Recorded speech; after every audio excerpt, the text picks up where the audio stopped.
Good morning guys, it's 6:30 in the morning. Today is day 4 where we continue to ride with the Nomadic Nights tour. Today we ride to Asua. On day 4 we ride 130 kilometers as we make our way to the Nepal Tibetan border. Everybody's getting their bikes ready for today's ride. I've heard a rumour it could be a challenging one today. We're just waiting for the briefing and we'll get set off.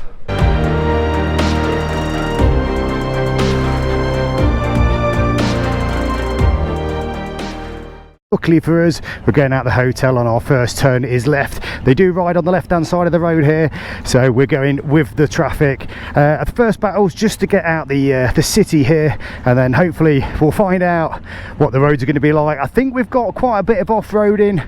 If it rains, it's going to get muddy. If it's dry, it's going to get dusty.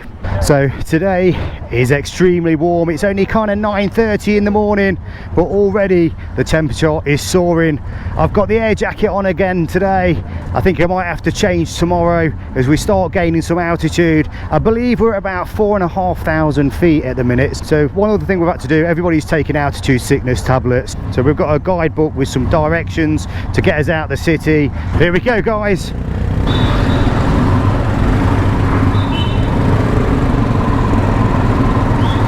Straight out into the chaos of Kathmandu once again.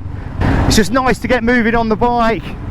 Just that little bit of airflow makes a massive difference when you stood around. So it's absolutely beautiful weather today in Kathmandu. The sun is shining, the temperature is rising, but first things first, we're going to try and navigate ourselves out this city. Right, we are turning right at the roundabout.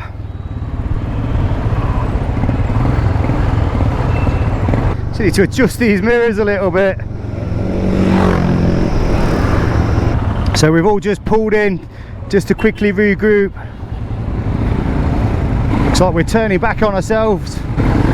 Oh, come on guys, let's go. We've had to turn around for some unknown reason. We're pulling over. We're getting fuel. The boss man has decided to fuel the bikes up. He did say at the briefing we wasn't sure where we were going to do it, but this is where we all have to compact ourselves in as tight as possible. I was just looking at this fuel station here and looks very, very dated, shall we say. Look at the pumps. I'm surprised they're not working them by hand. Right, just make a bit of room for everybody else.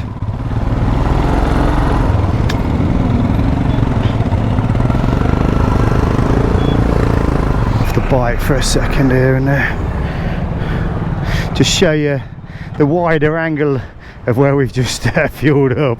Look at that, it looks like something from about the 18th century. All the bikes have to compress in together because what happens is if you leave any gaps, then some of the locals will nip in and more than likely they'll get served first, and it kind of affects the bill because the boss man there is trying to pay for one bill for all our bikes. Just over that bridge there, the traffic is absolute chaos. That's where we've just come from. That's where we're heading. Right, here we go. We're trying to head back onto this left hand side and we're going to try and cut across.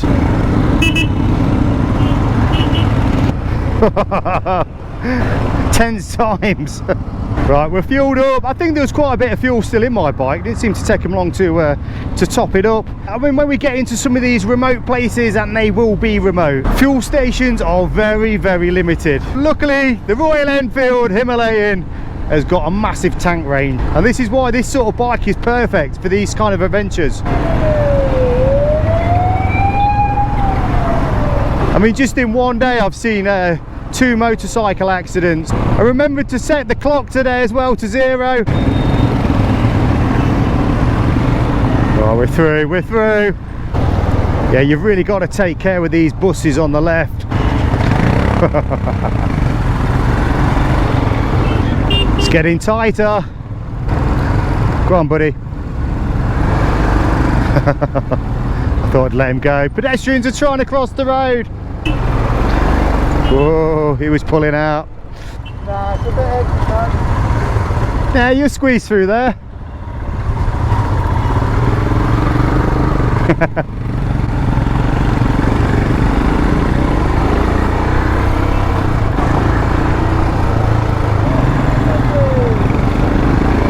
There you go. I knew we'd fit. Crowd, we're going to be turning right down here.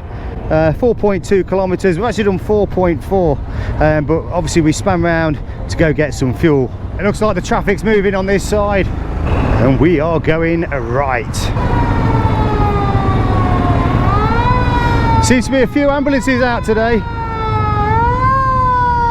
I mean, you can just see how busy it is around this city. Imagine doing this every day. I mean, I love riding in it. I don't think I'd want to live in it. So is he turning right, or is he letting me go? Who knows? Sometimes you just got to go for it. So as we've got to the end of this road, we're kind of on the pegs for a bit now. The road has disappeared. I'm kind of thinking we're not going to get no rain today, but honestly, you cannot tell. I think we have been slightly warned today that it could get quite challenging later on. It looks like we're going through the town centre here. We'll squeeze through past the bus.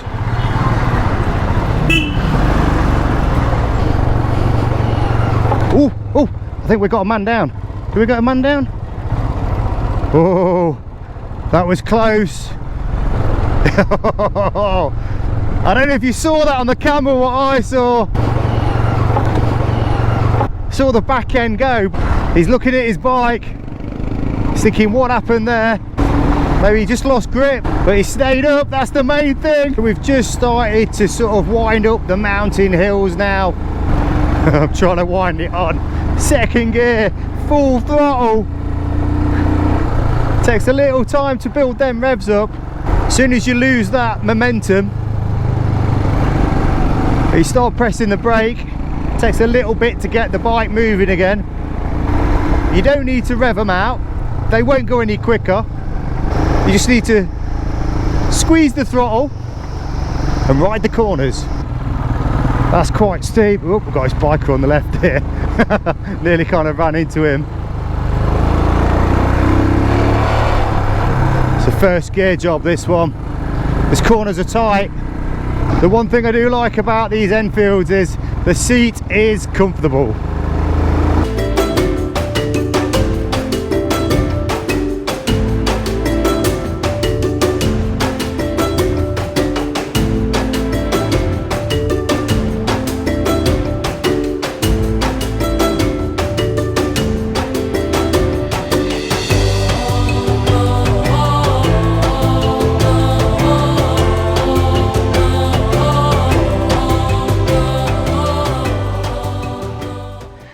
Okay, so we've just had a little stop. It's not a chai stop, but I think we're going to get some photos. So I've just parked the bike, so it's uphill. Yeah, we've got to watch the edge there because you could quite easily end up down there.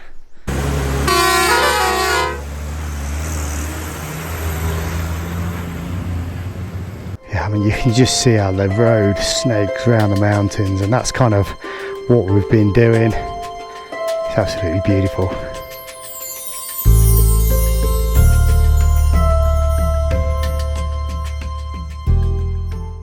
So everybody's just setting off again down the hills. One of the reasons we stopped was for the leader Alex to find out what's happening with these permits, with these visas to get into Tibet, and we've had no news yet.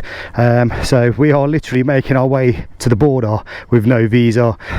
Yeah, I mean, it's still quite worrying. So we're all going off with the thought that no news is good news. I'm the last one to leave again. Look at the size of these rocks. That's from the landslides. The visa for us to allow to go into the country, it's quite a lengthy bit of paperwork. Normally you just jump on a bike and that would be your bike. On this particular occasion we get allocated a bike. All the engine numbers, frame numbers, etc. have got to be taken, documented down, and that's related to us. And literally we are making our way to the border to do the border crossing tomorrow. And yeah, like I said, we don't have a visa yet, so we're hoping we'll find out any time today that that's been granted. Fingers crossed. This guy's here washing their bike. I think he tried to get me with a hose then. Thing is, when you're on these descents, you don't really want to be accelerating a lot because you can soon gather speed. So it's great to get back out with the Nomadic Nights team. Whoa, that was a bit of a drop. I didn't see that coming. These guys are absolutely fantastic at running these extreme motorcycle adventures. It's not just about the riding, it's about the evenings as well. Spending your time with like-minded people. It's such good fun. We have a laugh every minute. We are outside the monsoon season, but as we head towards Mount Everest, it will get quite cold. And we've got a bit of a waterfall here, look. Yeah. Oh, there's a little dog in the road. So I've not seen many dogs on the road. To be honest, there's a lot less than when I've seen in India. Whoa, whoa, God, the back end of that kicked up massively then. So it looks like we're riding through a bit of a valley now. As you can see, we are just surrounded by the mountains. We've got a nice bit of straight road. Uh-oh, crazy goats. One or two have got like muzzles on them. I guess they do that to stop them biting each other. Just seeing this sort of bike frame that's hung up on here. Looks like it's like a 150 Honda frame that's kind of just attached to a sign. There's a big kind of eagle swooping around there. I'm just checking my map. 43 kilometers. I think we're going to be stopping any time now. Yeah, so far it's been a great ride. It's nice just to take in all the different scenery. All the little villages you pass through are kind of slightly different, but then you get kind of like little shanty houses, and then some are quite modern. So there's a real mix of buildings here. Got some army guys out on patrol here, heavily armed. Not quite sure what weapons they are, but they look like they can do some serious damage. Just going to stop on this bridge so you can have a little look. You can see a guy walking across this kind of looks like a foot suspension bridge, but you can see the width of the river. I'd imagine in the rainy season this is completely underwater on these embankments. We've just stopped for our first chai stop. You can probably see from the sweat running down my forehead, it is absolutely roasting because we're only at 2,000 feet up to now. It's been a great ride so far. Real good combination of a bit of tarmac, some nice hills, some hairpin turns, and a bit of off-roading. Just take you in just to show you around, see what's going off in here. They have a selection of cold drinks and they rustle up a little bit of food in here. Everybody's getting stuck into the chai, and the baby midget bananas. They are the smallest bananas.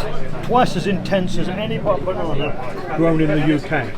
Right guys, so that is the chai stop over. Not sure if this bus is trying to get past me or not, but I think it might have just stopped. Yeah, nice to get a refreshment. I presume we're going this way. I didn't actually see anybody leave. So we've got 80 kilometers to go. I think this is where it gets interesting. I mean, they've had plenty of rain in India, so whether that's washed over to this area. At the minute it's just bone dry and dusty. I was concerned back there if I'd done any damage to my front wheel because I hit a pothole so hard. It kind of rattled me a little bit. All the kids just waving. Here's another security check. But yeah, I think we'll see. They may pull us, may not. Nah, just not interested. So as we've got towards what I'm guessing is the top, you can see the visibility has completely gone. You can feel the mountain mist coming over, and it's quite refreshing, to be honest. So you can see the waterfall coming off the hills there. Absolutely fantastic the way it comes down over the roads. He stole his bike. Oh, Goats in road. They're quite tame. They're all well behaved. Well, here's one of the bikers coming down the mountain. We've just stopped. Let's have a look at this. Look over this edge here, and whoa! I tell you what, you've got to have a good head for heights. It looks like some sort of dam down there. You can see all the waterfalls rolling off the mountain. So it's getting a little bit more technical now. Got this big digger, scoot past him. Yeah, I'd imagine if this gets wet, then we could be in trouble.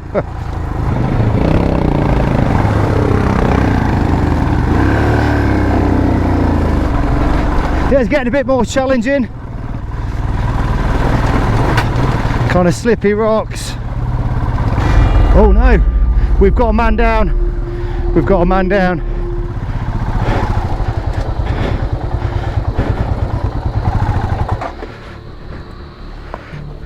He's not good, guys. Can we get the bike off him?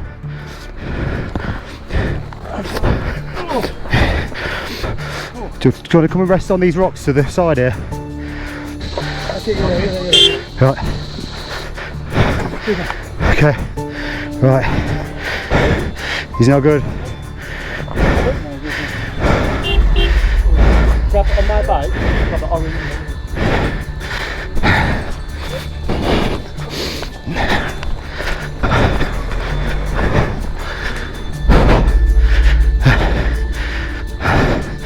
Oh, this is serious, guys.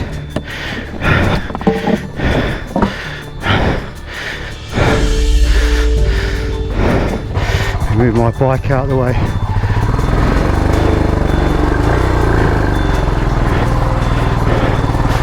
He don't look good. It's quite serious.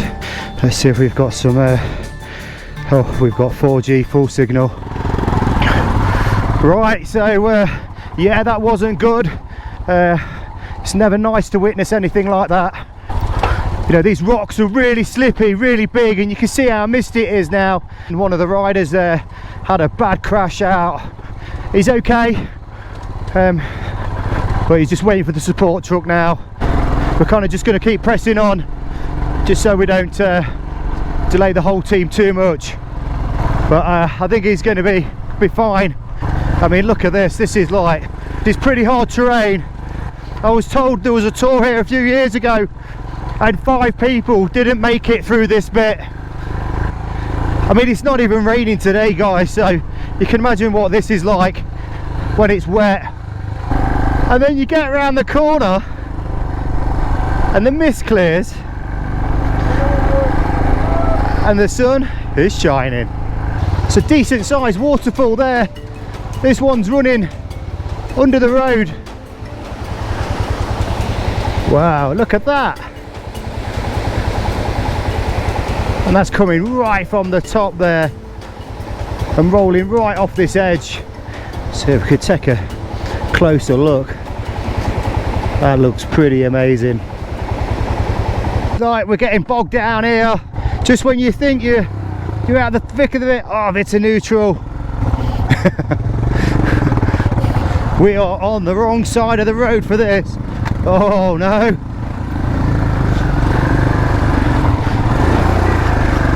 Oh, this is going to be fun for the other guys. Here they come. See how they get on. The problem is with this, you've got trucks coming from either way. They're stuck in the middle of the wrong side. Here's a local.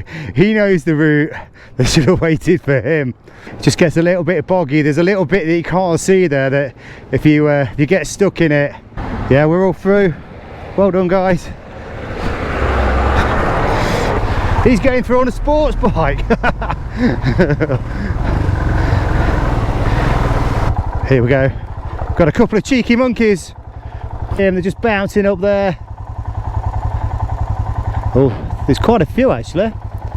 There's a couple on the stairs there, sort of bouncing off. Yeah, this last 6k as well has been a little bit challenging. It is slightly spitting. Oh, it just jumps out of gear. APF checkpoint. The guys there heavily armed. These guys are getting the papers out. He asked me for some papers and he's like, papers, papers. I was like, what papers? There's no way I'm getting past there. Oh, come on.